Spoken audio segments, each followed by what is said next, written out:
Are you aware that there is a national diesel fuel shortage? Me neither. I didn't know that. Um, I came out here out west a few weeks ago and got to Phoenix, and the TA and the Petro were completely out of fuel. Asked what was going on, nobody knew what was happening. I got to the other side of Phoenix, stopped at the TA out there, and they were limiting people to 60 gallons a customer. Still people that nobody knew what was happening. So I was kind of worried about it. Got into California, went through California, Nevada, Utah, Wyoming, Denver, Oklahoma, Texas. Never heard of it again. Never saw a station with a pump blocked off, nothing. So I kind of forgot about it.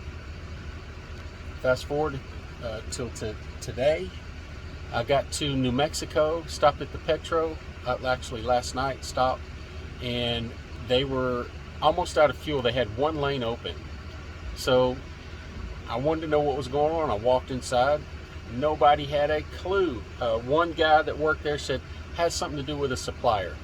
Well, obviously, something on that end, but nobody knew. I talked to a couple of guys from around there. They didn't have any clue. You know, people got to talking. They had their theories, and you know, it sort of got political. Somebody blamed it on Trump, and somebody else blamed it on Biden. So I walked out. I don't deal with stupidity very easily. So I don't do well with stupidity. That's what I should have said. So I just removed myself from it. So I got to, when I was driving into Phoenix this morning, I saw a couple more stations with pumps blocked off. So I got to, looking in online and see if there was anything written about it.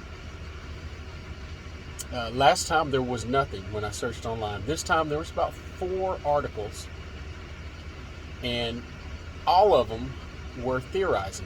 They had no idea what really was happening. I think that's kind of strange. But the biggest theory that they put out there is that there's a driver shortage.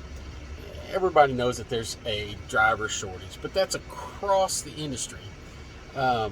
It wouldn't just all of a sudden affect one certain part of that industry. And I don't know if that makes sense to you guys, but fuel delivery is a pretty coveted job. It's not one of those jobs that people hate to do or that people don't want to do. It pays good. It pays well, I should say. And normally you're home every day doing those jobs, and they're pretty cushy. There's nothing real labor intensive about it. So people want those jobs. As far as the industry goes, that's one of the first jobs that would be filled. That's a coveted position. So I don't buy the driver shortage as far as that goes. The other theory, which I kind of laugh at, I think it was brought up by somebody who hasn't been driving for very long. This guy says it's because people are filling up their trucks in Arizona before they get to California because they don't want to pay the high fuel costs in California. And I say, yeah, that's been happening for years and years and years because California's fuel prices are $1 more than anywhere else. So they've been doing that for years. That's a supply issue, obviously, but they've been dealing with it for decades. So that's not something that's just all of a sudden they're going to go, oh yeah, we forgot to deliver more fuel over to Arizona today. So, but this has been going on for about a month, I know of now. So if you come through the Southwest, New Mexico, Arizona,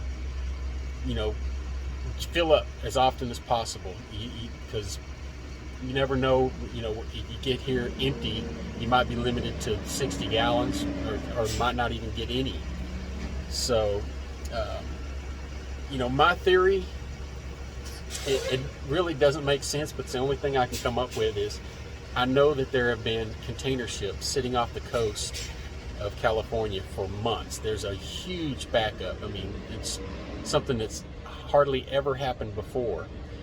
And if you ever worked offshore, those ships, the engines never stop. They keep going, even when they're sitting there on anchor or whatever.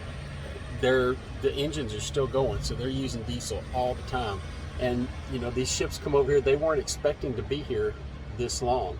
So the diesel they use out there, did they reroute the diesel to sell to those guys? And here's kind of my theory, because those suppliers, they have contracts with Love's and TA and Petro and Pilot, and they sell them fuel at wholesale prices, contract prices. A gigantic container ship pulls up at the port, they don't have a contract with those guys, so they can make an even bigger profit if they sell that fuel that they promised to someone else to another company, a foreign company, so they can sell it at a premium. That's my theory. I don't know. You guys can probably blow that one out of the water, but I just want to let you guys know that there is a so-called fuel shortage out here, and apparently another town in Ohio, there's a fuel shortage. So beware if you come out here, and give me your theories. What do you think it is?